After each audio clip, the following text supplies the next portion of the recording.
조인섭 변호사의 상담소.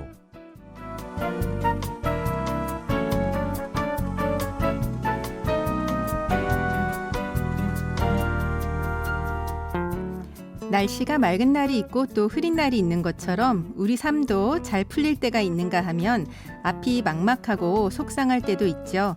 혼자 고민하지 마세요. 제가 들어드리겠습니다. 속 시원하고 정확한 자문으로 법률 문제를 풀어드리는 조인섭 변호사의 상담소, 지금 바로 문을 열겠습니다. 저는 조인섭입니다.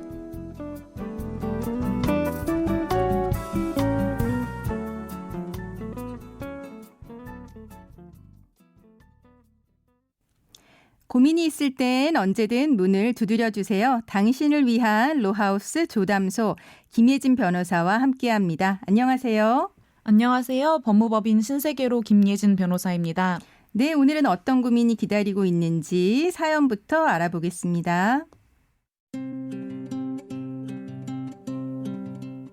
제 남편은 둘째 아들을 너무나도 함부로 대합니다. 아들이 시험에서 100점을 못 받아오면 공부를 못한다고 꾸중을 하거나 체벌을 가하고 누구를 닮아서 이렇게 공부 못하냐고 폭언을 퍼붓습니다. 특히 남편이 술을 마신 날에는 그 막말의 정도가 심했는데요. 어느 날은 만취 상태로 집에 들어와서 아들에게 차라리 나가 죽어라, 너는 쓰레기다 라고 말했고, 저한테는 아들 교육을 제대로 못한다면서 신경질을 내며 욕을 하기까지 했습니다. 제 아들은 그런 아버지에게 반항조차 못했는데요.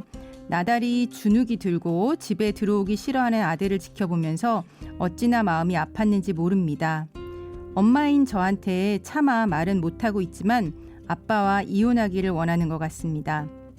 제가 아무리 남편을 말려도 아들과의 관계는 점점 나빠졌습니다. 자녀 교육 문제로 남편과 수차례 몸싸움까지 하면서 크게 싸워봤지만 남편은 자신의 말이 옳다면서 화를 내고 분풀이로 아들을 괴롭히기까지 합니다. 이제는 아들뿐만 아니라 저 역시 정신병원에 다닐 정도로 힘들어졌습니다.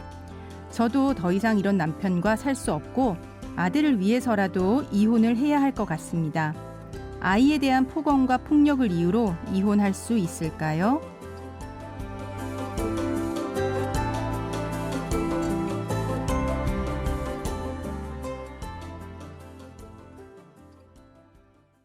네, 어떻게 아버지가 아들에게 저런 폭언과 폭력을 할 수 있는지 좀 듣고도 믿어지지 않습니다.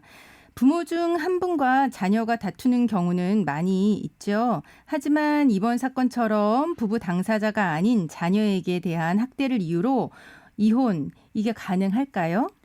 네, 대부분의 경우 배우자의 외도나 가정폭력 같이 전형적인 이혼 사유가 있어야만 이혼이 가능하다고 알고 계십니다. 네. 그런데 실무상으로는 우리 민법 제840조 제6호의 기타 혼인을 계속하기 어려운 중대한 사유에 해당한다면, 즉 배우자와 같이 사는 것이 매우 부당하다고 여겨지는 사정이 있다면 이혼 사유를 포괄적으로 인정해주고 있는 것으로 보입니다. 네. 그러면은 혼인을 유지하기 어려운 중대한 사유, 좀 굉장히 추상적인데요. 좀 더 풀어서 설명을 해주시면요. 가족이라면 서로 협심해서 함께 잘 살아가야 하며 민법 826조 제1항에 의해서 법률적으로도 부부는 서로 협조하고 부양해야 할 의무가 있습니다. 네. 하지만 혼인관계의 유지를 강제하는 것이 일방에게 참을 수 없는 고통이 되는 경우라면 혼인을 계속하기 어려운 중대한 사유에 해당한다고 보아 재판상 이혼을 허락하고 있습니다. 네. 그리고 우리나라의 여러 판례에서 자녀에 대한 학대 등이 인정되는 경우 민법 제840조 제6호의 혼인을 계속하기 곤란한 중대한 사유로 보아 부부의 이혼을 허락한 케이스를 확인할 수 있습니다. 네. 그러면은 우리 법에서 아동학대를 어떻게 규정하고 있죠? 아동복지법에서는 아동학대를 보호자가 아동의 건강 또는 복지를 해치거나 정상적 발달을 저해할 수 있는 신체적, 정신적, 성적 폭력이나 가혹 행위를 하는 것과 아동의 보호자가 아동을 유기하거나 방해하는 것이라고 포괄적으로 규정하고 있습니다. 네. 그럼 정서적, 심리적 가혹행위, 학대 이런 건 어떤 경우가 해당할까요? 예를 들면 음식물 쓰레기나 담배꽁초 등을 방치한 집에서 1세의 아동을 양육하고 어린 자녀를 집에 두고 밖을 나가는 행위는 방임으로 아동복지법 위반이 될 수 있습니다. 최근에는 어린 자녀들 앞에서 아내를 폭행한 남편이 아동복지법상 정서적 아동학대로 유죄 선고를 받은 사례가 있는데 당장은 이혼을 하지 않는다 하더라도 위와 같은 유죄 선고는 실질적으로 혼인을 파탄낸 원인에 해당할 가능성이 아주 높은 바 주의하셔야 할 것 같습니다. 네, 그리고 요즘 보니까 이제 어린 자녀들 앞에서 막 부부싸움 하는 경우도 그게 아이들한테 대한 정서적 학대에 해당한다. 이렇게 경찰이 문제 삼는 것 같더라고요.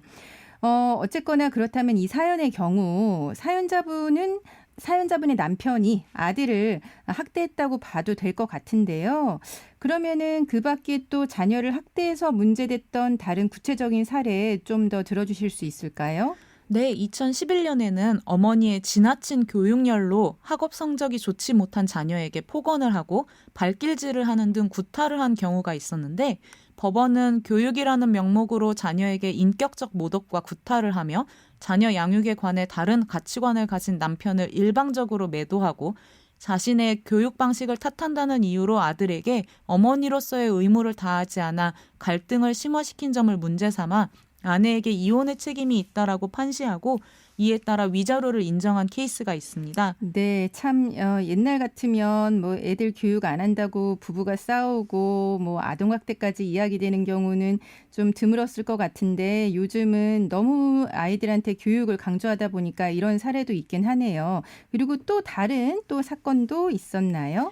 네, 2012년에도 자녀들 앞에서 남편이 지속적으로 아내를 폭행하고 폭언을 한 것으로 인하여 자녀들이 우울증과 적응장애의 진단을 받았고 이로 인하여 재판상 이혼이 인정된 대법원 판결이 있습니다. 해당 판결은 1, 2심에서는 이혼이 인정되지 않았는데 대법원에서 이혼을 허용하라는 취지로 판결을 내리셨습니다. 네, 참 대법원에서 굉장히 전향적인 판결을 해주신 것 같은데요. 부부가 싸우는 거가 이제 자녀들에 대해서 굉장한 이제 심리적인 상처를 주는 행위는 맞거든요. 그러면 이제 자녀들 앞에서 폭력을 휘두른다라고 하는 거는 또 자녀들에게 직접적인 폭력이 되지 않는다라고 하더라도 정서적 아동학대에 해당해서 이혼에서도 문제가 될 수 있을 것 같은데요. 그러면 이런 경우에도 아내가 남편에게 위자료를 받을 수가 있을까요? 네, 사연자분의 경우 남편이 자녀를 지속적으로 괴롭힘으로써 우울증에 걸리게 하였고 아내와 남편이 이로 인하여 크게 다투는 과정에서 남편이 아내에게 폭언을 하였기에 이러한 사정을 종합적으로 반영되면 위자료를 받을 수 있을 것으로 보여집니다. 네, 그리고 위자료뿐만 아니라 이제 자녀들 나이나 이런 게 있어서 위자료와는 별도로 재산분할도 받으실 수가 있겠죠? 네, 그렇습니다. 네. 그러면은 오늘의 상담 내용을 정리를 해보자면 사연자분의 남편처럼 자녀에게 지속적으로 인격적인 모독을 하고 폭언과 위협하는 행동을 하는 거는 이제 아동학대에 해당한다는 것이고요. 이런 경우 우리나라의 여러 판례에서 혼인을 계속하기 어려운 중대한 사유에 해당한다고 보고 이혼을 이제 허락한 케이스가 많이 있다. 그리고 이제 위자료도 이제 받을 수 있다라고 이제 예상을 해주셨습니다. 조인섭 변호사의 상담소에서는 여러분의 사연을 기다립니다. 혼자서 해결하기 어려운 고민이나 법적 자문이 필요하신 분들은 YTN 라디오 조인섭 변호사의 상담소 홈페이지에 들어오셔서 상담 신청 게시판에 글을 남겨주세요. 네, 오늘 사연은 여기까지 하겠습니다. 지금까지 김예진 변호사와 함께했습니다. 감사합니다. 감사합니다.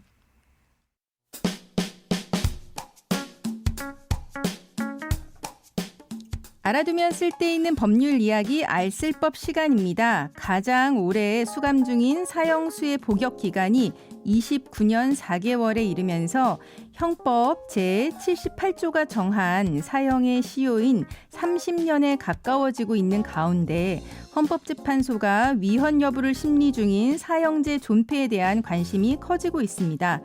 사형제의 위헌 여부를 다루는 심리는 이번이 세 번째입니다. 사형제도가 꾸준히 도마 위에 오르는 이유는 무엇일까요? 그리고 우리나라는 사실상 사형제도 폐지 국가인가요?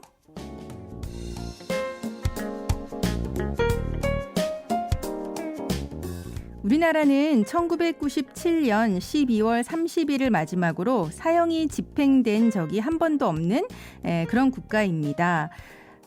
그래서 사형을 선고받고 복역 기간이 29년이 넘은 사형수들이 있는 상황입니다. 형법은 제77조에서 형을 선고받은 사람에 대해서는 시효가 완성되면 그 집행이 면제된다라고 하고 있고, 또 78조는 사형의 경우 재판이 확정된 후 그 집행을 받지 않고 30년이 지나면 시효가 완성된다라고 정하고 있습니다. 문제는 사형수가 사형 집행 전 구금 상태로 대기하는 것을 집행 과정으로 볼 것인지 집행을 하지 않은 상태로 볼 것인지가 문제되는 것입니다. 어떻게 보는지에 따라서 사형 선고를 받고 구금 상태로 둔 것에 대해서 시효가 진행되기도 하고 안 되기도 하는 거죠.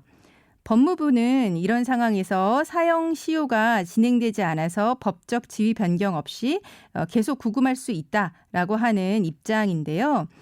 그와는 별도로 사형을 시효 적용 대상에서 배제하는 형법 개정이 필요한지 여부에 대해서 검토 중이라고 했습니다.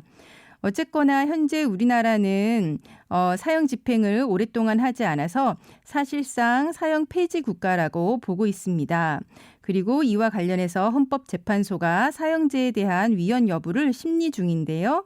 국민 감정은 사형제도 존치를 원하고 있어서 헌법재판소가 어떤 결론을 낼지 귀추가 주목됩니다. 조인섭 변호사의 상담소, 조담소는 언제나 당신과 함께합니다. 끝곡으로 알렉스의 꽃이 피네요 들려드리면서 저는 이만 인사드립니다. 지금까지 로이어 조인섭이었습니다.